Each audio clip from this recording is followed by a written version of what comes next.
ಈ ಮೂರರೊಳಗೆ ಚಿಂತೆನೂ ಬಿಡಬೇಕು, ಚಿಂತೆನೂ ಬಿಡಬೇಕು. ಚಿಂತನವನ್ನು ಅಷ್ಟ ಮಾಡಬೇಕು. ಚಿಂತನ ಅಂದ್ರೆ ಮನವರಿಕೆ, ಚಿಂತನ ಅಂದ್ರೆ ಧರ್ಮದ ಜ್ಞಾನದ ತಿಳುವಳಿಕೆ, ಚಿಂತನೆ ಅಂದರೆ ಸಮಾಜದ ಬಗ್ಗೆ ಕಾಳಜಿ, ಚಿಂತನೆ ಅಂದರೆ ಧರ್ಮದ ಪರಿಪಾಲನೆ. ಇಂಥ ಚಿಂತನೆ ಮಾಡಬೇಕಂತ ಅದಕ್ಕೆ ಸುಭಾಷಿತಗಾರರು ಕೂಡ ಅದನ್ನು ಹೇಳಿದರು. ಚಿತಾಯಾಶ್ಚ ಚಿಂತಾಯಾಶ್ಚ ಬಿಂದು ಮಾತ್ರೇನ ವಿಶೇಷತಃ. ಚಿತಾಯಾಶ್ಚ ಚಿಂತಾಯಾಶ್ಚ ಬಿಂದು ಮಾತ್ರೇನ ವಿಶೇಷತಃ. ಚಿತಾ ದಹತಿ ನಿರ್ಜೀವಿತಂ, ಚಿತಾ ದಹತಿ ನಿರ್ಜೀವಿತಂ, ಚಿಂತಾ ದಹತಿ ಜೀವಿತಂ, ಚಿಂತಾ ದಹತಿ ಜೀವಿತಂ. ಜ್ಞಾನ ನೋಡಿ, ಚಿತೆಗೆ ಮತ್ತು ಚಿಂತೆಗೆ ಏನು ವ್ಯತ್ಯಾಸ ಅಂದ್ರೆ ಒಂದು ಬಿಂದು, ಒಂದು ಪೂಜೆ. ಚಿತೆ ಅನ್ನುವ ಎರಡು ಅಕ್ಷರದ ಪದದೊಳಗೆ ಚಿ ಮತ್ತು ತೇ ಇದರ ಮಧ್ಯದೊಳಗೆ ಪೂಜೆ ಕೊಟ್ಟರೆ ಏನಾಗುತ್ತೆ? ಅದು ಏನಾಗುತ್ತೆ? ಮೌನದಲ್ಲಿ ಮಾತಾಡ್ತೀನಿ. ಚಿ ಮತ್ತು ತೇ ಮಧ್ಯೆ ಪೂಜೆ ಕೊಟ್ಟರೆ ಏನಾಗುತ್ತೆ?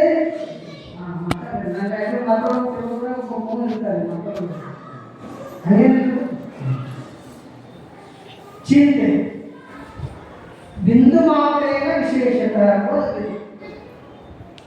ಅದಕ್ಕೆ ಅವ್ರು ಹೇಳ್ತಾರೆ ಚಿತೆ ದಹತಿ ನಿರ್ಜೀವಿತಂ. ಚಿತೆ ಅಂದ್ರೆ ಬೆಂಕಿ ಏನು ಮಾಡ್ತಂದ್ರೆ ಸಪ್ತ ದೇಹವನ್ನು ಸುಡುತ್ತೆ, ಸಪ್ತ ದೇಹವನ್ನು ಸುಡುತ್ತೆ.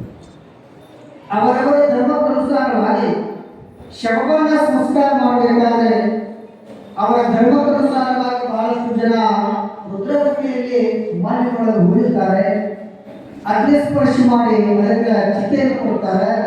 ಹೀಗೆ ಅವರವರ ಧರ್ಮಕ್ಕನುಸಾರವಾಗಿ ದೇಹಕ್ಕೆ ಸಂಸ್ಕಾರ ಕೊಡುವ ವ್ಯವಸ್ಥೆಯಲ್ಲಿ ಚಿತೆ ಅಂದರೆ ಸತ್ತ ದೇಹವನ್ನು ಕೊಡುವಂಥದ್ದು ಚಿತೆ. ಪರಂತು ಚಿಂತೆ ಅಂದ್ರೆ ಇದ್ದ ದೇಹವನ್ನು ಸುಡುತ್ತದೆ. ಚಿಂತೆ ಮಾಡ್ತಿರ್ತಾರೆ, ಇದ್ದ ದೇಹವನ್ನು ಸುಡುತ್ತೆ. ಸೊಗಸ ಇರಲ್ಲ, ಬರೇ ಬರೇ ಅದರೊಳಗೆ. ಇದು ಜೀವನದ ಸಂತೆ ಮಾನವನಂತೆ, ಇದು ಜೀವನದ ಸಂತೆ ಮಾನವನಂತೆ. ಇದು ಸಂತೆ ಮಾಡಕ್ಕೆ ಬಂದಿದ್ದೀರಿ ವ್ಯವಸ್ಥೆ. ಸುಡಿ ಒಳಗೆ ಸಂತೆ ಯಾವಾಗ? ಶುಕ್ರವಾರ. ನಮ್ಮ ಯೋಗ ಗುರು ಹೇಳಿದ್ರು ಶುಕ್ರವಾರ ಸಂತೆ. ಹಾಗೆ ಸಂತೆ ಆಗುತ್ತಾ? ಹಾಗೆ ಸಂತೆ ಮಾಡ್ದಂಗೆ ಇದು ಜೀವನ. ಯಾವುದು ಶಾಶ್ವತವಾಗಿದೆ? ಇದು ಎಂದೂ ಶಾಶ್ವತ ಅಲ್ಲ.